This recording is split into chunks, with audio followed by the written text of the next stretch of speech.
Sambar for class winners. And I'm here to tell you that the way that Americans are programmed to not like minivans is just wrong. I mean, there are a lot of great minivans in the world. But when it comes to microvans, like this 1992 Honda Acty Street HH4 four-wheel drive, well, let me tell you, these things are great.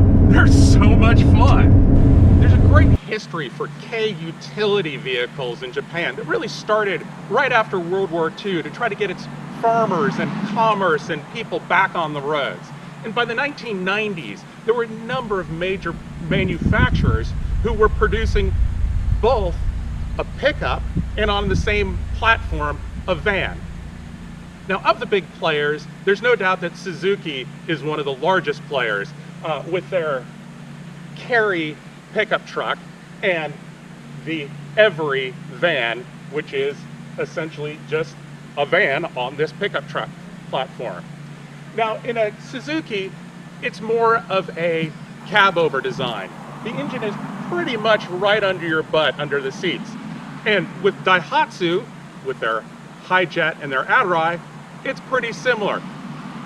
Looks the same size, and is also has a basically cab-over design, except their engine is just a little bit further back towards the front of the pickup truck bed. Now, the Honda Acty, or in this case, the Honda Acty Street van, it goes for the more Ferrari approach. The engine is right in front and above the rear wheels for great handling. And whereas with a cab-over design with two-wheel drive, you might get a little wheel spin because there's no weight back there. Well, in the Honda's case, whether it's a four-wheel drive version like this one or a two-wheel drive version, the rear tires have much more grip. Now, the Subaru Sambar Diaz. Now, that is a great example of doing it totally differently. Whereas all the rest of the players in the segment have three-cylinder overhead cam engines, 660 cc's.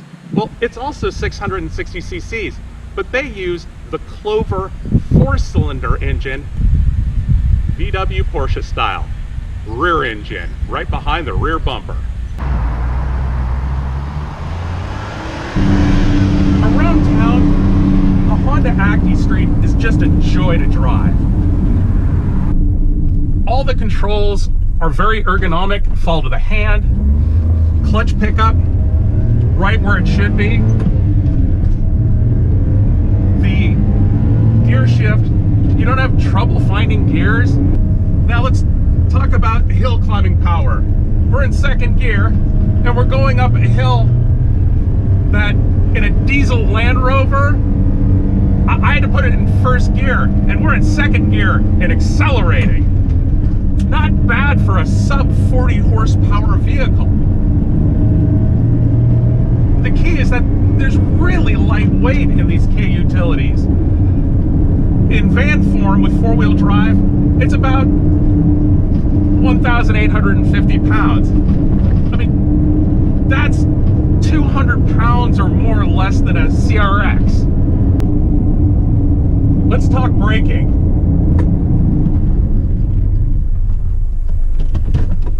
It's really good.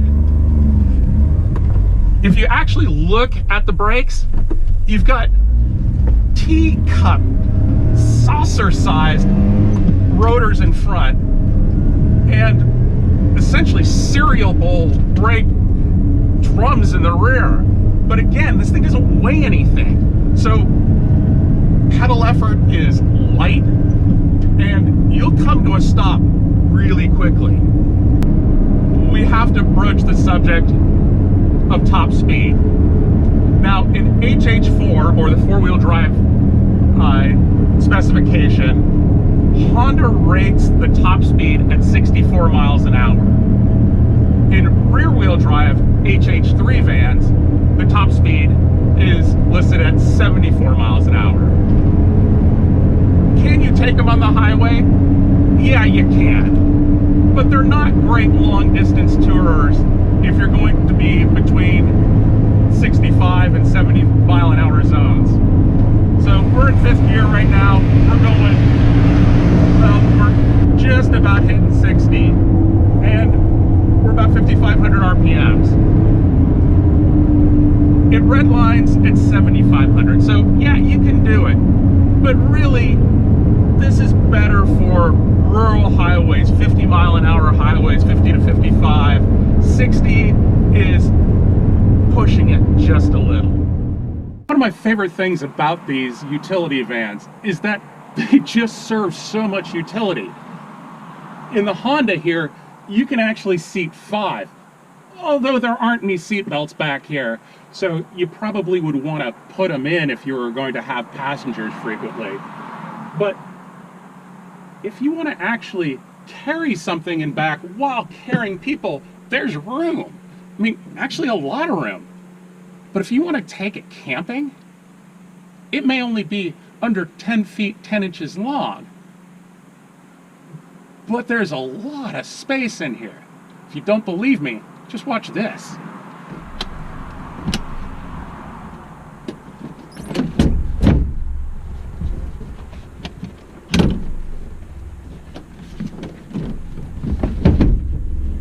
Floor, flat, 6'4" guy. Nighty night, sleep tight. So you hop into this 1994 Subaru Sambar Diaz Extra G. What is the extra G for? I don't know, because sometimes just G isn't enough. But you notice that if you blocked off the name badges, you could just as well be sitting in a Suzuki or a Mitsubishi minicab or a or the Honda. It just kind of looks and feels the same. In fact, you really got to look to say, hey, what are the differences? Well, first difference is between this and the Honda that we just drove is that this actually is a 5-speed with an EL gear, extra low. That's a granny gear. But otherwise, it kind of looks the same. Air conditioning, intermittent wipers, roll-up windows, seats behind. Well, we actually have a console and cup holder back there, so it's a true 4-passenger rather than 5 in a pinch like the Honda. But it's the same size, looks pretty much the same inside and out. Let's find out how it drives.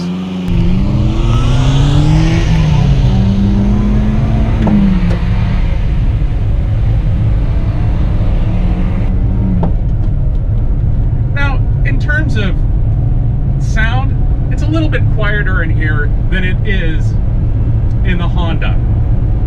And maybe the Clover 4 engine sounds a little sportier, but the overall feeling is very similar. Clutch pickup, simple, easy to find gears. Well, feels like the rest of them, which means it's fun. Here's our hill, and just like the Honda, second gear, we're pulling up it just fine.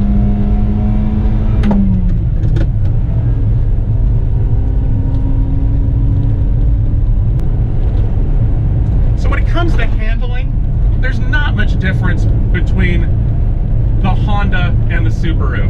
There may be a tad more body roll in the Subaru, but you'd really have to think about it and to notice it. Steering is a little lighter in the Subaru because this has power steering, whereas the Honda Acty Street that we drove, it didn't have power steering. Now, it was an option, but that one didn't have it on that specific vehicle. Do you need power steering on a microvan? Or no, you don't need it at all, because they're already really light and have absolutely no weight over the front.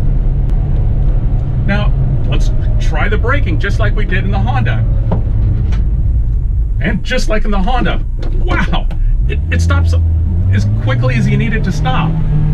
Really impressive. So inevitably, someone's gonna ask, well, how fast is it 0 to 60? If you need to ask, it's not the right vehicle for you. These were designed for the cities, and not really for highway travel. But in terms of the four-wheel drive vehicles, the Subaru probably has the longest legs and the best gearing. We're going 50, and it doesn't feel like it's straining all that much, which is nice. Still, this is about a 60 mile an hour to 65 mile an hour tops vehicle, not unlike the Honda. It just feels like it does it a little bit easier at the top end. Now, can you tell that is a 4-cylinder engine instead of a 3-cylinder engine just by driving it? No, not at all. In fact, there are a lot of people running around that have no idea that their Subarus are actually 4-cylinder Ks instead of 3-cylinder Ks. So one of the things I love the most about all of these K utility vans is turning radius. Turning radius is absolutely nuts small. I mean, these were designed for getting in between tight buildings and parked cars. And in fact, they're even used by Japanese fire departments for their ability to maneuver inside a congested city. So at the end of the day, which K Microvan would I choose? Well, that may be a loaded question, because this Subaru Sambar Diaz Extra G is probably no better than the others. It just so happened that this one has 6,200 original miles, and it's the cleanest one I've ever seen. What do you call somebody who drives a Subaru Sambar?